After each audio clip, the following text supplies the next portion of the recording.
Qadrli yurtdoshlar, barchangizga a'lo kayfiyat hamrohligini tilagan holda dasturimizni davom ettiramiz. Sunnatullo, bilasizmi, bugungi kunda ayollarni qo'llab-quvvatlash, ularni tadbirkorligini yanada kengaytirish va ularga yetarlicha shart-sharoitlarni yaratib berish borasida yurtimizda juda keng ko'lamli islohotlar amalga oshirilyapti. Va har bir tumanda o'z yo'nalishi bo'yicha yangi nomlar paydo bo'lyapti. Navbatdagi sahifamizda jondorlik tadbirkor ayol Gulshod O'rinova faoliyati haqida ma'lumotlar ulashiladi. Marhamat, birgalikda tomosha qilamiz.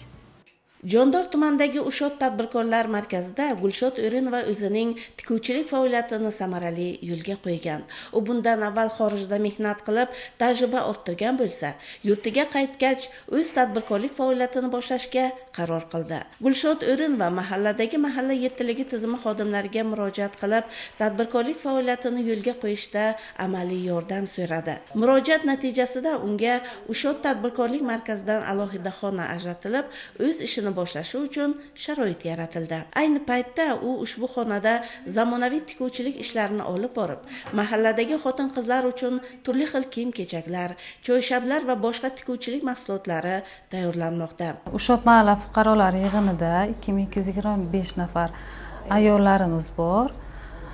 Shundan asosiy qismi tadbirkorlik va hunarmandchilik yo'nalishida faoliyat yuritadi ayollarimiz. Ko'pchilik ayollarimizni yaqinda tadbirkorlik yo'nalishida kasanachilik, tikuvchilik, milliy shirinliklarimiz yo'nalishlarida o'qitdik. Asosiy qismi o'zi ish faoliyatini boshlagan. Shu jumladan O'rin va Gulshod turmush o'rtoqlari bilan Rossiya davlatga ishlash maqsadida borib kelar edilar. Bu 2 nafar voyaga yetmagan farzandlari buvisi qaramog'ida edi. Ijtimoiy ahvollari biroz og'irroq edi. Uzoq migratsiyada bo'lganligi biroz ta'sir qilayotganligini bildirganliklari sababli biz bu kishini chaqirib olib, o'zimiz mahallamiz huzurida tashkil qilingan tadbirkorlik markazida joy ajratib berdik. Tadbirkorlik yo'nalishida o'qitdik, tikuvchilik faoliyatlarini hozirgi kunda yuritmoqdalar.